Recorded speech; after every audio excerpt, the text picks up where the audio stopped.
लागि जोडिनु भएको छ राप्रपा नेपालका युवा नेता गणेश बजुचार्यज्यू। सर नमस्कार, सम्पूर्ण मिडियामा तपाईलाई स्वागत छ। सम्पूर्ण मिडियालाई धन्यवाद। के छ, आराम हुनुहुन्छ नि हैन? एकदम आराम छु। आराम हुनुहुन्छ तपाई? एकदम। राप्रपाले चुनाव हार्दा पनि कति आनन्द हुनुभएको तपाई? हैन, चुनावमा हार जितको त खेल हो। हार्दाखेरि रुने, जित्दाखेरि खुसी हुने भन्ने चाहिँ यो राप्रपा पार्टीमा छैन क्या। हार पनि स्वीकार गर्ने, जितलाई पनि स्वीकार गर्ने चाहिँ त्यो हैसियत क्यापेसिटी चाहिँ राप्रपा पार्टीमा छ, बनाउनु भएको छ। एकदम। यतिखेर जस्तो भनौँ न चाहिँ अब हर्का साम्पाङले दार्चुलामा गएर ट्विनको विस्थापन गरेर पुल बनाउने घोषणा गर्नुभएको छ। देश विदेशबाट सहयोगको ओइरो आइरहेको छ यतिखेर। भनेपछि त्यो निर्माण गर्ने क्रममा तपाईँले सहयोग गर्छु भन्नुभएको रहेछ। के छ, तपाईँ त्यहाँ गएर चाहिँ अब त्यहाँ ढुङ्गा बोक्ने काम गर्ने विचारमा हुनुहुन्छ? के छ, अलिकति अपडेट गराउनुहोस् यो विषयमा। के छ? म चाहिँ श्रम दान गर्छु होला सायद। एकदम। जस्तै हर्का साम्पाङले चुनावको अगाडि पनि उहाँले चाहिँ घोषणा गर्नुभएको थियो, उहाँले कार्यान्वयन पनि गर्नुहुन्छ। त्यहाँनिर चाहिँ अब ट्विन पुल पनि बनाउनुहुन्छ, किन त्यसमा चाहिँ अब चन्दाको कलेक्सनको लागि पनि उहाँले अपिल गर्नुभएको छ। र अब जहाँसम्म लाग्छ हामी नेपालीहरूको लागि नै हो यो, किनभने एउटा गाउँमा अर्को गाउँले चाहिँ सहयोग गर्नुपर्छ। यो राम्रो एजेन्डा हो। यसमा देशको भला हुन्छ, जनताको भला हुन्छ, नागरिकको भलाइ हुन्छ। अनि यहाँ विपक्षीले तपाईँको चाहिँ यो स्टन्ट गर्न खोजियो भन्ने कुराहरू आइरहेछ नि त। हर्काजीले किन स्टन्ट गर्नुभएको, आफ्नो ठाउँमा गर्दा हुन्थ्यो भन्ने कुराहरू आइरहेछ। के भन्नुहुन्छ यो विषयमा तपाईँ? यो स्टन्टबाजी गर्यो भनेर विपक्षी पार्टीहरूले चाहिँ आरोप लगाउने क्रममा विपक्षी पार्टीलाई म के भन्छु भने यो देश नेपालीहरूको हो। नेपालीहरूले जहाँ पनि आफ्नो इच्छा लागेर विकासको निर्माणको काम चाहिँ गर्छु भन्दाखेरि चाहिँ उहाँले स्वतन्त्र रूपले चाहिँ अधिकार पाउँछ। किनभने एउटा ठाउँको मात्रै विकास गरेर हुँदैन। जस्तै हर्का साम्पाङले धरानमा मात्रै विकास गर्दाखेरि अरू जिल्लामा, अरू गाउँमा चाहिँ किन विकास गरेन? के धरान मात्रै नेपाल हो भनेर कति कटाक्ष गर्थ्यो भने आज ती कटाक्ष गर्ने ती विपक्षीहरूलाई चाहिँ मुखमा चाहिँ तालचा लगाइदियो नि। आज आफ्नो गाउँ छोडेर, आफ्नो जिल्ला छोडेर अर्को जिल्लामा गएर चाहिँ ट्विन पुल बनाउँछु भन्दा पनि आज हर्का साम्पाङलाई चाहिँ विरोधी पार्टीहरूले चाहिँ कटाक्ष गर्नु छोडेको छैन। भनेपछि यस्ता अपराधीहरूले कसरी देशको निर्माण गर्छ, कसरी देशले निकास पाउँछ, कसरी देशमा चाहिँ नेपाली जनताले चाहिँ स्वतन्त्र रूपले चाहिँ बाँच्न पाउँछ, यो त क्वेसनको विषय छ। त्यस कारणले आजको दिनसम्म पनि नेपालीहरू नेपालमै बेरोजगार भएका छन्, लाचार भएका छन्, कमजोर भएका छन्। जस्तो अब तपाईँको चाहिँ गणेश बजुचार्यज्यू अभियन्ता भएको कारणले गर्दाखेरि तपाईँ पनि गएर चाहिँ सहयोग गर्ने पक्षमा हुनुहुन्छ? उसो भए 100% मलाई त्यो अफर आयो भने हर्का साम्पाङ दाइले जुन अफर गर्नुहुन्छ भने म त्यो ठाउँमा गएर आफूले सकेको जस्तै श्रमदान पनि गर्न तयार छु। म आम जो तपाईँको त्यहाँ गएर सहयोग गर्न चाहनु भएको छ उहाँहरूलाई के भन्न चाहनुहुन्छ? उहाँलाई म हृदयबाट धन्यवाद दिन चाहन्छु। तपाईँहरूले जो हर्का साम्पाङले आह्वान गर्नुभएकोमा चाहिँ त्यहाँ उपस्थित भएर चाहिँ काम गर्नुहुन्छ, श्रम गर्नुहुन्छ, त्यसको लागि चाहिँ म नेपाली दाजुभाइ दिदीबहिनी आमा बुवालाई चाहिँ म गणेश बजुचार्यले चाहिँ मनबाटै नै हृदयबाट मुडी धन्यवाद दिन चाहन्छु। अब यति बेला तपाईँको चाहिँ अब जस्तो भनौँ न राजसभामा एकछत्र रूपमा चाहिँ अब यतिखेर बहुमत आएको छ राजसभाको जुन हिसाबले, र बिचमा तपाईँहरूले पटक पटक कुरा उठाइराख्नु भएको थियो रवि लामिछानेको खुट्टामा घाउ भएको कारणले गर्दा बिचमा चुनावी हिसाबमा अलिकति प्रचार प्रसारमा उहाँ कमै हिँड्नुभयो। बिचमा एकचोटि फेरि छमछमी नाचेको भिडियोहरू आइरहेको छ।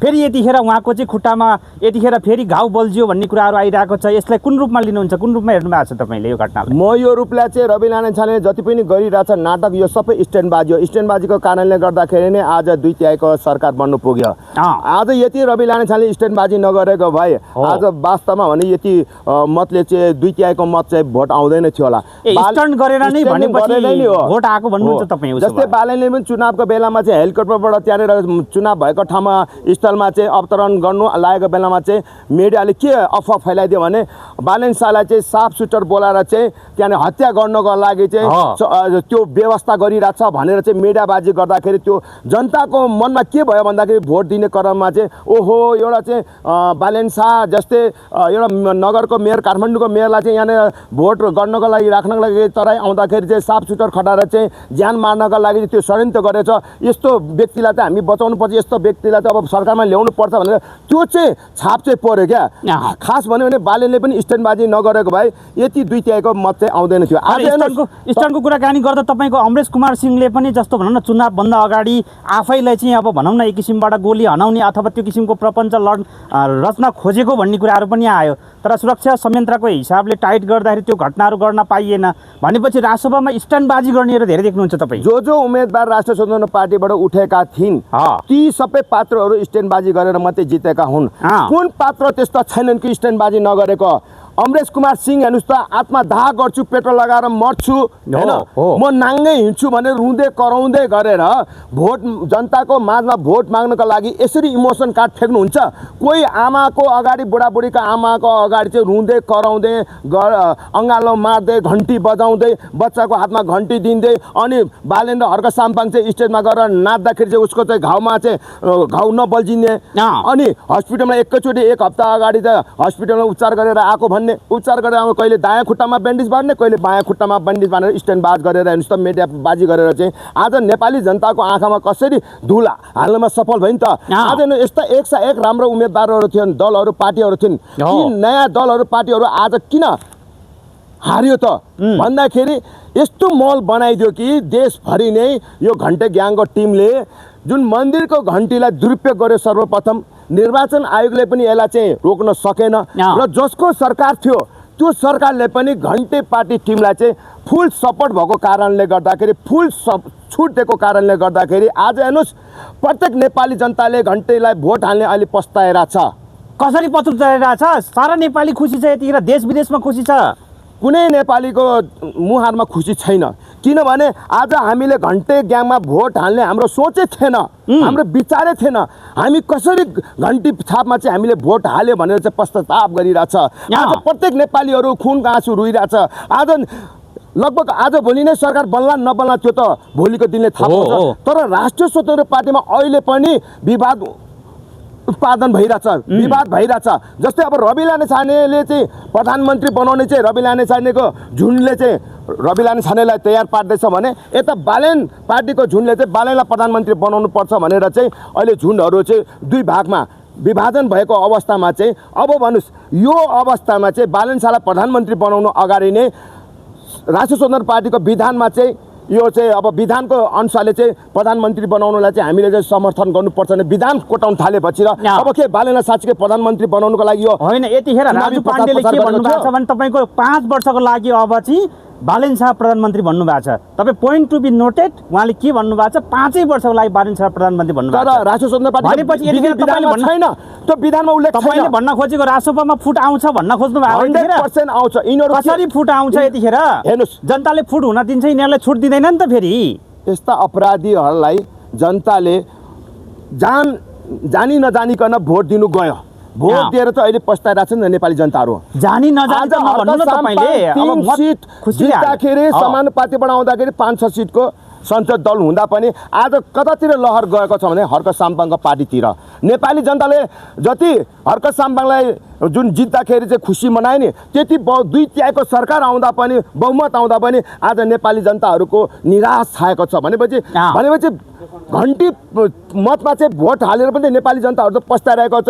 अहिले चाहिँ हामीले चाहिँ मिडियाबाट समाचार हेरिरहेको छु नि त, नेपाली जनताले चाहिँ आफ्नो दुःख व्यक्त गरिरहेको छ नि। हामीले इच्छाले भोट दिएको होइन, हामीले त्यो माहौल क्रिएट गर्दै क्या, हामीले बाध्यता बनायो घन्टी छापमा भोट हाल्नुको लागि। जो कि उम्मेदवारै चिन्दैन, घन्टी ग्याङका उम्मेदवारहरू चोर लुच्चा फटाहरू, त्यो सहकारी मुद्दाहरू लाग्नेहरू, सहकारी मुद्दाहरू लाग्नेहरू होइन, त्यस्ताहरू ठगहरूलाई चाहिँ जो चाहिँ अपराधमा चाहिँ ब्ल्याकलिस्टमा मुछेकाहरू व्यक्तिहरू चाहिँ उम्मेदवारहरू जितेर आएका छन्। भनेपछि त जनताले त्यस्ता ठगी अपराधीहरूलाई चाहिँ आरोप लागेकोलाई चाहिँ उम्मेदवारलाई भोट दिएको होइन नि त। आज हेर्नुहोस् त, तराईमा एउटा चाहिँ थारू एउटा उम्मेदवार उठेको रहेछ, त्यसले चाहिँ जनताले उसलाई चाहिँ रिजेक्ट गरेको थियो, तर घन्टीको चुनावमा उम्मेदवार उठेको छ भनेर थाहा थिएन। पछि त्यो उम्मेदवार चाहिँ जितेर सम्बोधन गर्नु आउँदाखेरि त त्यहाँको स्थानीय जनताहरू त छक्क परे, अरे हामीले त घन्टीमा भोट हालेको थियो, यो मान्छे कसरी जितेर आयो भनेपछि कति नेपाली जनताको ती भोटरको आँखामा चाहिँ धुल राखेको रहेछ। घन्टी भनेपछि यतिखेर मतदाता आम मतदाताहरू तपाईँको निन्द्रामै गएर भोट हाले, उसो भए निन्द्रामा पारिदियो। किन घन्टी उम्मेदवारहरू चाहिँ एउटा राम्रो उम्मेदवार होइन, विवेक भएको बुद्धि भएको व्यक्तिहरू, ठुल्ठुला भनौँ न डक्टर इन्जिनियर पाइलटहरूको विज्ञ भएका उम्मेदवारहरू उठाएको छु भनेर चाहिँ मिडियामा प्रचार बाजी गर्यो। उम्मेदवारहरू त्यस्ता घटियाहरू जो विदेशीको इसाराबाट परिचालन भएका उम्मेदवारहरूलाई चाहिँ ल्याएर चाहिँ चुनावमा चाहिँ उठाएर चाहिँ हेर्नुहोस् त घन्टी बजाएर नेपालीलाई कसरी दिनमै बेकुफ बनायो। आज नेपाली जनताहरू त्यो भोट दिएर उम्मेदवारको अनुहार हेर्दाखेरि तर्सिरहेछ।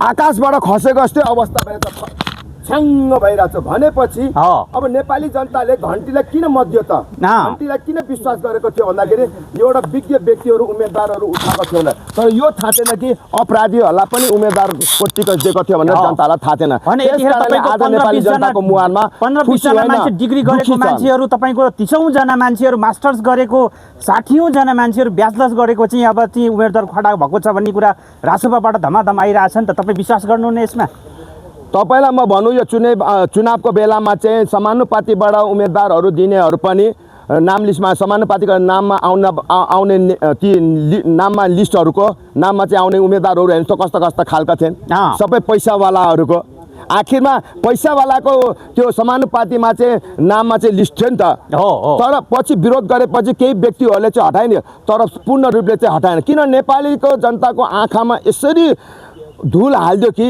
नेपाली जनताले त्यो चुनाव नसकुन्जेलसम्म भोट नहालेसम्म त्यो आँखा खोलेन क्या आज त्यसको परिणाम हेर्नुहोस् तपाईँले यो बोल्दै गर्दाखेरि तपाईँ राप्रपा नेपाल हारेको रिस त पोखाउनु भएको छैन नि गणेशजी फेरि हाम्रो राप्रपा नेपाल हारे पनि जिते पनि सधैँभरि नेपाली जनताको मन मन्दिरमा छ मुटुमा बसेका छ आज तपाईँहरूको मतपेटिकामा छैन यसरी बुझौँ हैन त्यो चाहिँ अब भनौँ न अवसरवादीहरूले मात्रै त्यस्तो कुराहरू गर्छ हामी हारेर पनि जितेको छु भन्ने हामीलाई गर्व लाग्छ किनभने हाम्रो देशलाई बचाउनु छ राष्ट्रलाई बचाउनु छ नागरिकलाई बचाउनु छ आज हेर्नुहोस् राष्ट्रिय स्वतन्त्र पार्टीका टिमहरू कति आत्तिरा छ दुई तिहाईको मत ल्याउँदा पनि आज घर कर्न घाटको भएको अवस्था छ सरकार बनाउनुको लागि प्रधानमन्त्री बनाउनुको लागि त राष्ट्रिय स्वतन्त्र पार्टीको विधि विधानबाट त जितेर आउनु पर्छ नि त बालन के राष्ट्रिय स्वतन्त्र पार्टीको चाहिँ सदस्यबाट मनोनित भएर आएको हो त पहिला राष्ट्रिय स्वतन्त्र पार्टीबाट सदस्यबाट मनोनित भएर आउनुपर्छ नि प्रधानमन्त्री पदमा बस्नुको लागि तर अहिलेसम्म त सभापति त रवि लामिछाने छ यतातिर डिबी अर्याल पनि त सभापति भएको नि त रवि लामिछाने जेल जाने बेलामा डिबी अर्याललाई किन प्रधानमन्त्री बनाउनुलाई चाहिँ रवि लामिछानेले पहल गरेन डिबी अर्याल भनेको के राष्ट्रिय स्वतन्त्र पार्टीमा केही पनि योगदान छैन केही पनि काम गरेको छैन त्यस्ता एउटा महत्त्वपूर्ण व्यक्तिहरू त राष्ट्रिय स्वतन्त्र पार्टीमा थियो नि त आज बालनलाई चाहिँ भाडाको टट्टुलाई चाहिँ लिएर आएर प्रधानमन्त्री बनाउनु के आवश्यकता पर्यो राष्ट्रिय स्वतन्त्र पार्टीलाई भाडाको टट्टु फेरि एकचोटि दोहोऱ्याउनुहोस् के भन्नुभयो तपाईले बालन शाह भाडाको टट्टु हो किनभने राष्ट्रिय स्वतन्त्र पार्टी कुनै साधारण सदस्य नभएको व्यक्तिलाई चाहिँ राष्ट्रिय स्वतन्त्र पार्टीले पहिलो प्राथमिकता दियो जान्नेलाई छान्ने भनेको यही हो तपाईको भनेपछि बालन शाहलाई छोडेर डीपी अर्याललाई प्रधानमन्त्री बनाउनु पर्छ भन्ने तपाईको 100% किन नयाँ कुरा खुलासा गर्नुभयो तपाईले अधिक हक चाहिँ राष्ट्रिय स्वतन्त्र पार्टी डीबी अर्यालको प्रधानमन्त्री बन्ने योग्य लागेको हो यदि डीबी अर्याललाई प्रधानमन्त्रीमा बनाउँदैन भने राष्ट्रिय स्वतन्त्र पार्टी अब आगामी दिनमा यो 5 वर्षको कार्यकाल टिक्छ कि टिक्दैन त्यसको थाहा छैन यसमा हेर्नु 1 वर्षको भित्रै नि यिनीहरूको चाहिँ भित्रै लडाइँ भएर चाहिँ यिनीहरू पार्टी विभाजन हुन्छ बालन एकतिर अनि रवि लामिछाने एकतिर डीबी अर्याल एकतिर डाक्टर सोनिवाग एकतिर चारतिर यिनीहरू टुक्रा टुक्री हुन्छ हेर्नु राजु पाण्डेले के भनिरहेछ भने अबको कम्प्लिट 5 वर्ष बालन शाहनै हो हुनुपर्छ दायाँ बायाँमा हुन्न दिन्न भनेर पुरै अहिले पनि दबङ शैलीमा भनिराख्नु भएको छ के कसरी हेर्नु भएको छ त्यो राजु पाण्डे भनेको त एउटा त गुन्डा के भन्नु फेरि एकचोटि दोहोऱ्याउनुस् त त्यो राजु पाण्डे भन्दा गुन्डा गरिबको रोजीरोटी छिनेर खाने माननीय तपाईले मानहानि गर्दै हुनुहुन्छ यतिखेर तपाईँ हजुर तपाईले मानहानि गर्दै हुनुहुन्छ यतिखेर उहाँ माननीय भइसक्नु भएको छ नि त माननीय त्यो उनीहरूको लागि मात्रै हो नेपाली गरिबको लागि होइन गरिबको लागि उनीहरूले जसरी अन्याय अत्याचार गरेछ सडकबाट व्यापार बिजनेस गर्नेलाई उठीबाज बनाएको छ ती गरिब नेपाली जनताको पेटमा लात हानेको छ त्यस्ता व्यक्ति अपराधी राजु पाण्डे गुन्डा हो तपाईले यो भन्दै गर्दाखेरि यतिखेर तपाईको गरिब जनताहरू यतिखेर त्रास हुनुपर्ने अवस्था सिर्जना भयो भन्न खोज्नु भयो यतिखेर उसो भए भइरहेछ कति नेपाली दाजुभाइ दिदी बहिनीहरू त्यहाँ रोजगार गर्नु नपाएर चाहिँ खाडी मुलुकमा गएर रोजगार गरिरहेछ भने चाहिँ यो कसले पठाएको भन्दा राजु पाण्डे गुन्डाले पठाएको आज कसरी जनताको घर दैलोमा भोट माग्यो भोट माग्ने तरिका हेर्नुहोस् त गुन्डा शैलीमा यस्तो पनि बोल्ने तरिका हेर्नुहोस् त यो बालन शाहको यो टपरीको चाहिँ हनुमान बनेर बोलिरहेछ देशको लागि राष्ट्रको लागि नागरिकको लागि कसरी सम्बोधन गर्नुपर्छ कसरी भाषण गर्नुपर्छ भन्ने पनि थाहा छैन खालि गुन्डा शैलीमा बालनको पनि त्यही अवस्था छ र राजु पाण्डेको गुन्डा शैलीको अवस्था छ बालन शाहले के भनेको जनतासँग नाग्छ तपाईँको घरको नाग्छ मसँग हुन्छ भनेर थर्काएको होइन त्यस्तो गुन्डा शैलीमा भनेपछि त्यस्तो अपराधीलाई कसरी प्रधानमन्त्री बनाउनु पुग्यो भन्दाखेरि यो विदेशीबाट फन्ड आएको विदेशीको आशीर्वाद अमेरिकाकै भनौँ न बारबाट फन्डबाटै आएको हो नि त नभए त यिनीहरूको हैसियत औकात थिएन आज यस्तो काङ्ग्रेस एमाले माओवादी यस्तो शक्तिशाली पार्टी आज त चुम्लुङ डुब्यो नि त खोलामा। तर हेर्नुहोस् त यो अवसरवादीहरू राप्रपा भन्न छुट्याउनु भयो, राप्रपा पनि भन्नु होला। किन रापापा कहिले हारेर पनि जित्ने पार्टी हो क्या रापापा भनेको। त्यसकारण रापापालाई यसमा गर्नु मुस्नु मिल्दैन। हारेर जित्ने भनेपछि तपाईँहरू सधैँ हार्नुहुन्छ, जितिराख्नु भएको महसुस चाहिँ गर्नुहुन्छ होइन? त्यो तपाईँको विचारमा हो, तपाईँको सोचमा हो। हाम्रो नजरमा र जनताको नजरमा सधैँ रापापा पार्टी एउटा देशको लागि चाहिँ एउटा राष्ट्रिय दल पार्टी भनेर चाहिँ पहिचान छ, यसरी बुझ्नुहोस्। अब तपाईँको भनौँ न ज्ञानेन्द्र शाही र हर्का साम्पाङको यतिखेर प्रतिपक्षको भूमिका कस्तो होला? संसदमा के हो, तबाही मचाउनेवाला छ, सुनामी आउनेवाला छ भनिन्छ नि त। 100% सुनामी आउँछ। किनभने हर्का साम्पाङ र ज्ञानेन्द्र शाही जस्ता इमान्दार राष्ट्रवादी व्यक्ति भनेको यिनीहरू दुईजना हो। किनभने यिनीहरूलाई पनि हराउनुको लागि चाहिँ यो घन्टे ग्याङले त पुरा आफ्नो त शक्ति पावरहरू चाहिँ पैसा चाहिँ खोलो जस्तै भएको थियो नि त। आखिरमा हर्क साम्पाङको इलाकामा र ज्ञानेन्द्र शाहको इलाकामा चाहिँ हर्क र ज्ञानेन्द्र शाहीको त बाल पनि बाका गर्नु सकेन। आज यिनीहरू त यत्रो 2/3 सरकार बन्दा पनि सरकार बनाउन सक्ने यिनीहरूको हैसियत छैन। यतिखेर जस्तो कति डराएर छ 2/3 सरकार। हेर्नुहोस्, सरकारै बनाउन सक्ने क्यापेसिटी हैसियतको छैन। बाहिरबाट टिपेर ल्याएर सरकार बनाउँछ जस्तो लाग्छ है। गणेश, यतिखेर तपाईँको चुनावी खर्च विवरण बुझाउने क्रममा रवि लामिछानेले 10 लाखभन्दा कममा चुनाव जिते भनेको छ, भालेन शाहले 14 लाखभन्दा कममा जिते भनेको छ, 8 करोडको गाडी चढेर हिँडेको छ, पूर्व पश्चिम उत्तर दक्षिण सबै ठाउँमा डुलिरहनु भएको छ। यो कुरालाई तपाईँ कतिको मान्यता दिनुहुन्छ, कति मान्नुहुन्छ यो कुरा? त्यही त ठगी र अपराधी जेएनजी विद्यार्थीको हत्यामा सामेल भने लुसिफर र सहकारी ठगी भनेको त्यतिकै भनेको हो त। यिनीहरू त भनौँ न विदेशबाट ट्रेनिङ लिएर आएको क्या यस्ता लुसिफर र सहकारी ठगी।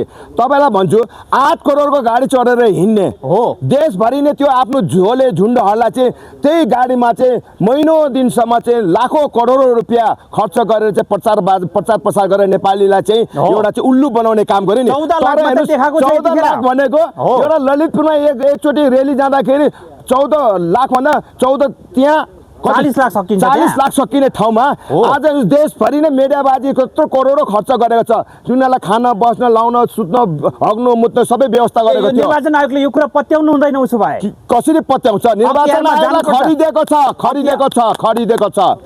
तपाईँले यो बोल्दै गर्दाखेरि यो चाहिँ अलिकति विचार गर्नु होला तपाईँको संवेदनशीलताको विषयमा। निर्वाचन आयोगले देखेन कुनै दल पार्टीको यत्रो ताती लागेर हजारको सङ्ख्यामा गाडी मोटर पेट्रोल खर्च गरेर र्याली गरेको थियो। आज भालेन शाहको पार्टी र रवि लामिछानेको पार्टीले किन हजारौँ लाखौँ गाडीहरू सडकमा तैनात गर्यो? के निर्वाचन आयोगले देखेन? त्यो भिडियो हेर्दैन निर्वाचन आयोगले? यदि निर्वाचन आयोगलाई सत्यता छ भने, इन्साफ गर्छ भने तुरुन्तै यो चाहिँ अब सरकारलाई चाहिँ खारिज गर्नुपर्छ निर्वाचन आयोगले। किनभने निर्वाचनको बेलामा चाहिँ दुरुपयोग गरेछ। निर्वाचनले एउटा चाहिँ सीमित मात्रामा तोडेको थियो नि। कतिजनाको र्याली जानु पाउँथ्यो, कतिवटा गाडी लानु पर्थ्यो, माइक डिजिटल ल्याउनु पाउँदैन भनेर प्रचार प्रसारमा सीमित मात्रालाई व्यक्तिलाई घोषणा गरेको थियो नि। तर निर्वाचन आयोगको त उल्लङ्घन गर्यो नि त राष्ट्रिय स्वतन्त्र पार्टीले। आज कुनै दल पार्टीले गर्यो, जो दलले प्रचार प्रसारमा निर्वाचन आयोगको चाहिँ विपरीत काम गरेर त्यो सबै दलहरू पार्टीहरू हार्यो। तर राष्ट्रिय स्वतन्त्र पार्टीले जसले निर्वाचन आयोगको चाहिँ आचार संहिता पालन नगरेको कारणले गर्दाखेरि आज यिनीहरूको 2/3 सरकार आयो भनेपछि अब के होइन? के हुन्छ देशमा? चुनाव भन्दा अगाडि यो सरकारले निकास दिन्छ कि विनाश दिन्छ? अब नेपाली जनताले बुझ्नुपर्छ। चुनाव भन्दा अगाडि भालेन शाहको के अरे नागरिकताको विषयमा पनि धेरै चाहिँ विवाद आएको थियो। त्यहाँसम्म तपाईँ उम्मेदवारी खारेज हुने कुरा पनि आइरहेको थियो। बिचमा तपाईँको यो घटना सबै सामसुम भयो त नि। अब हुन्छ कसरी? के चुनाव जित्नकै लागि यो भालेन शाहले चाहिँ यो नागरिकताको विषयलाई मुद्दा बनाएको थियो। मलाई चाहिँ मार्नको लागि चाहिँ साफ सुटर खटाइएको छ भनेर जनताको मनमा चाहिँ त्यो एउटा यस्तो विचार डालिदियो कि अब भालेनको टिमलाई नै घन्टी टिमलाई नै भोट दिनुपर्छ भने त्यस्तो अवस्थाको वातावरण सिर्जना गर्यो। किन यो चुनावमा भोटको लागि यो सबै नाटक गरेको, स्ट्यान्डबाजी गरेको। हजुर, त्यो विषय उठ्नुपर्छ कि पर्दैन? उठ्नु पर्थ्यो, तर उठाउने कसले? कार्यान्वयन कसले गर्ने? अहिले कार्तिक आयोगको प्रतिवेदन यो अहिले अन्तिम सरकारको